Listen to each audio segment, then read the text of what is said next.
movies running all evening. We have shows today. Hello, sinners. It is I, Father Evil, and I invite you to Destination Station on YouTube. Bagels and go to Destination Station. This buddy is the bomb. Yep. Love him. Yep. Fucking A. Yep. I had to say that for a reason. Freddie, take that, motherfucker. All right. Okay. Fuck you. Yeah. Jamie Kennedy. Subscribe to my man, Destination Station, right now if you want the best content.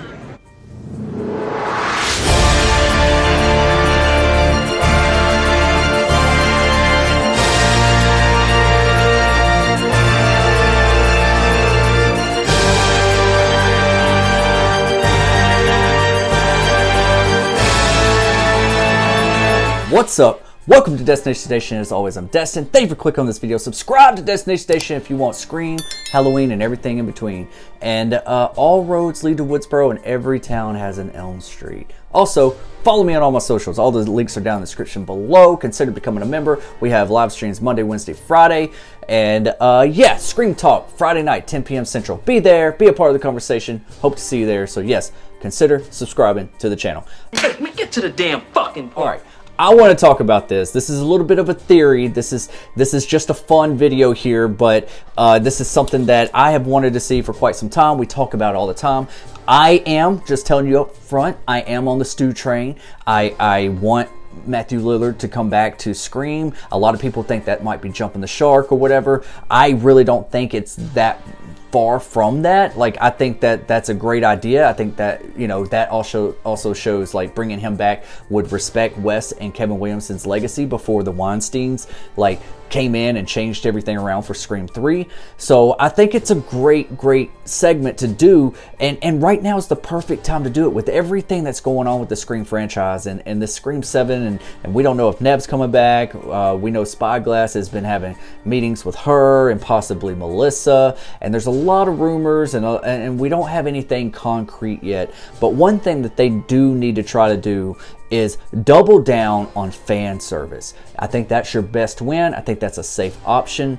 Whether you like this idea or not of Stu versus Sydney or Sydney versus Stu, this big climactic ending of just like finishing the whole entire thing and bringing it to a whole, I don't want it to stop there.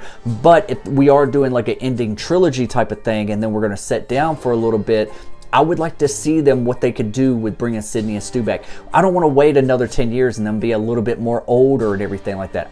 They look like they still got some life in them as far as like people that Matthew Lillard and Neve Campbell. You know, I don't want to see them older and struggling in these fight scenes and all that kind of stuff. It looks like they can be fierce, they can kick some ass, and I want to see this big brawl between Sydney and Stu.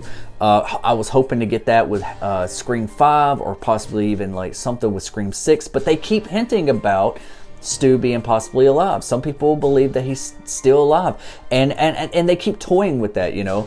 Scarred?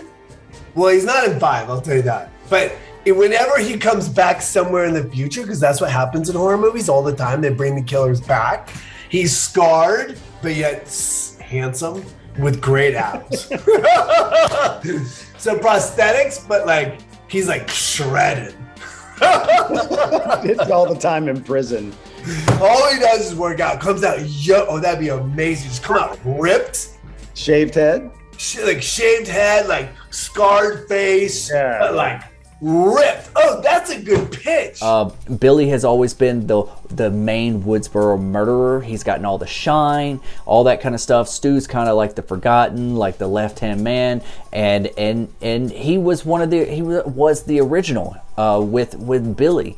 So he wants his shine. This is his legacy, and this is why he's coming out of hiding, and he wants to get caught. That would be my thing, is that, you know, instead of him getting away with it, he's alive now. He has this big showdown, and I would love to see him like actually near the end, possibly like getting caught or wanting to get caught, similar to the way Jill wanted to get all this fame and fortune and all that kind of stuff at the end of Scream 4, but instead with her, she wanted to get away with it and be the victim. This one, Stu actually wants to get caught and get that shine, and I think the movie should end on that note. as we've never really done a cliffhanger, but I think that would be cool. Yes, we would still get another whodunit, like we'd have another killer or two that was helping out with Stu, so it'd be you still get that reveal, but then bringing Stu out would be just that cherry on top, just to send us into just greatness. And I would love to see even Melissa a part of this. I would love to see Sydney, Melissa, and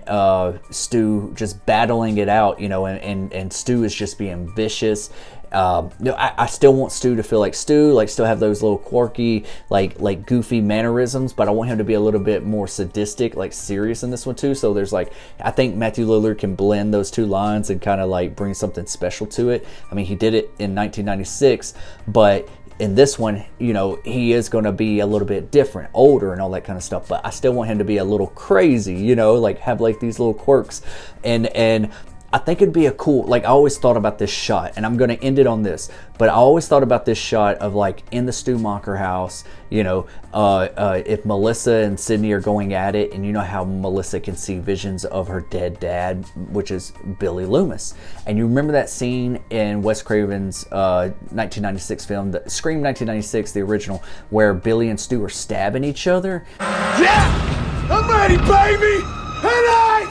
Get up! Yeah, man, get up! Hit it! Another one, man. Jesus. Oh, shit. My turn. Wouldn't it be cool if like there's like this Stu wanting Melissa to come over with him, and we don't know which way because we already seen a little bit of a dark side with Melissa, with Sam, and he's wanting in hopes to bring her on with him, and we don't know which way Sam's going to go, but then it turns out that, you know, like Sydney's like the other angel on her shoulder, like, no, don't do it, don't give in, all that kind of stuff, and maybe they go at it.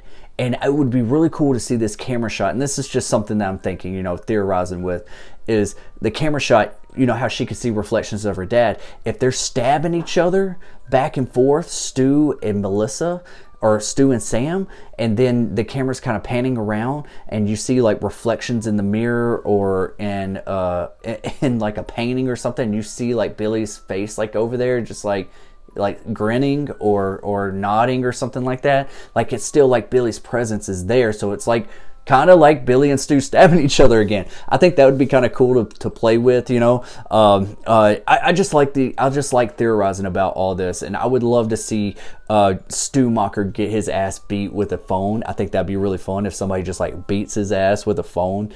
Fuck! Fucking hit me with the phone, dick! It's just a callback to when he got hit with a phone by Billy.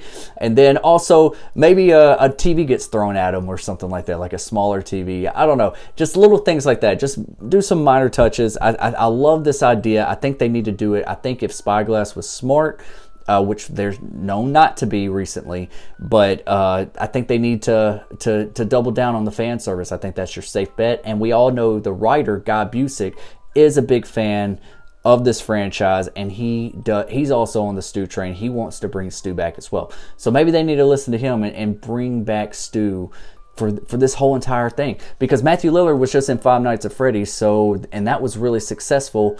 And the way that kind of played out, I was like, okay, they're kind of toying with this a little bit. They kind of know what the fans want. I know some of you are not fans of this idea, but I think there's more fans of the idea than not of the idea. So I don't think it's jumping the shark. I think Scream is the perfect franchise to do a lot of fan service. It worked for Marvel. It'll work for horror. It'll definitely work for Scream, and they need to do it.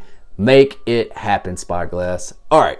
That's all I'm going to say. But also, subscribe to Destination Station if you haven't already, and smash that like button like it's Gary Barber's ugly nose. Smash it real good. You know, like hit it. All right. Love you guys. I'll see you later, or I'll see you another time. I'll be right back. I'll be right back.